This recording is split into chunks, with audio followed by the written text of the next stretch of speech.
It's really tough. You're in your home country, you're trying to learn your target language, but there's just no one to speak to. Let's say you're learning German, for example. You don't know anyone that speaks German, consistent italki lessons just cost too much, you can't find anybody to speak to on apps like Tandem. How do you practice speaking when you don't have any speaking partner? Well, I'm not going to lie, and you know this, you simply can't replicate the benefits of natural conversation when you're by yourself. But there are some methods you can use to try and improve your level of speaking and the sort of grammatical, pronunciation and improvisational techniques that come with speaking. You know, there's four main components to language learning. It's the writing, reading, listening and speaking. And speaking is an amazing way to improve your language learning. In fact, by speaking to a native, as you've probably experienced, is one of the best ways to grow in the language. It's one of the fastest ways to progress. But as I said, it's tough when you don't have a speaking partner. So that's exactly what we're going to go through in this video. All the methods of how you can improve your speaking by yourself. First of all is writing a daily review. Now all you do here is just get a pen and paper and you write down for about 10 minutes all the things that came into your head about what you've done today or what you've done in the week, or just you can write about any sort of random topic that you want, as long as you're just writing. Now this may seem weird because this method doesn't actually include any speaking at all, but it kind of replicates the same idea in your head. It's almost like you're speaking to someone through writing. So yes, it's not practicing the actual pronunciation of the language, but it's practicing to see like your improvisation of just writing what's your thoughts on your mind. So you write whatever you want to write about, whether that's what you've done in a day or whatever. And then when you come back to look at it after you've written it, you'll see if there's any grammatical mistakes that you've made. Maybe there's words that you didn't know and you've just left them blank. And by doing this, you'll spot little gaps in your knowledge. Maybe things that you wouldn't have realised when you're just learning your own way through reading or listening or reviewing words or whatever. By writing a diary, you can see common grammatical mistakes that you would have made when speaking, or words that you just simply didn't know that are quite common use for you. Of course, the downside of this method is that you already need a decent level in the language to write a daily review, but that can be attained by doing just like the beginner stuff, like the reviewing words and listening and reading, and then you can start getting into the speaking side of things. What I personally like to do when I do this is I obviously write my stuff for the day, and then I have a Google Translate or whatever translator in front of me, and then as soon as I want to write a word that I don't know the word of, I just grab a different colour pen, go on the Google Translator, and then I write that in with a different colour pen. So when I come back to looking at what I've written, after I've written everything, I can write down the words that are in different coloured pen. I can put them in my Anki flashcards. And then also when reviewing it, I'll go through the sentences on the translator and see if I've got them grammatically correct. Maybe I'll put some question marks around stuff that I'm not sure about. Maybe that's words or if the grammar's right.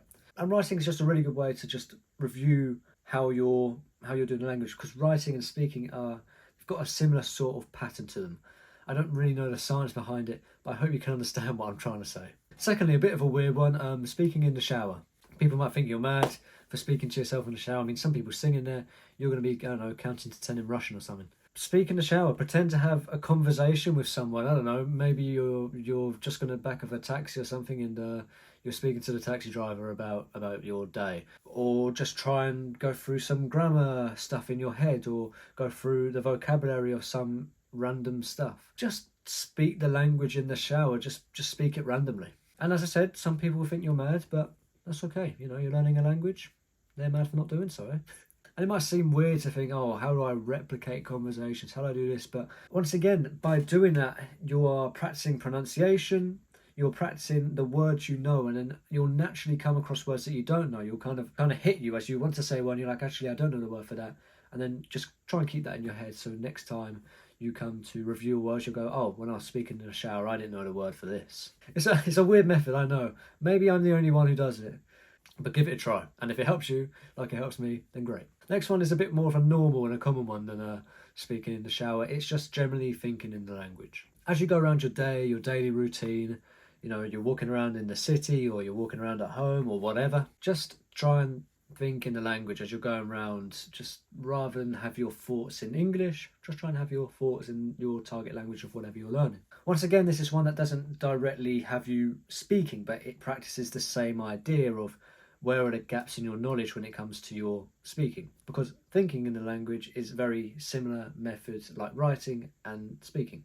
You know, technically, when you do speak, you are speaking your thoughts almost. and it's almost replicating the same sort of improvisational technique that you would use when you're speaking conversation. When you're walking around and you're just thinking, you don't really know what you're going to think about next. When it does come across and you don't know a word, or you don't really know the specific grammar of something, it's just keeping that in mind and then remembering to look up that word or look up that specific grammar piece when you come back to studying the language. And lastly, a very good way to improve speaking is through audio programs. And the downside of audio programs is it doesn't really replicate the spontaneity of a conversation or the improvisation you need when you speak to someone. However, an audio program, it doesn't only teach you new words and new grammar, but it also teaches you how to pronounce it correctly. Audio programs such as Pimsleur and Language Transfer are ones that I've used and I've absolutely loved. There's no sponsor on the video for these. But yeah, I highly recommend that you check them out. Pimsleur does take payment, Language Transfer does, but Pimsleur does offer a lot more languages. If you're learning a language right now and you're not on an audio program, see if it's on Pimsleur, see if it's on Language Transfer,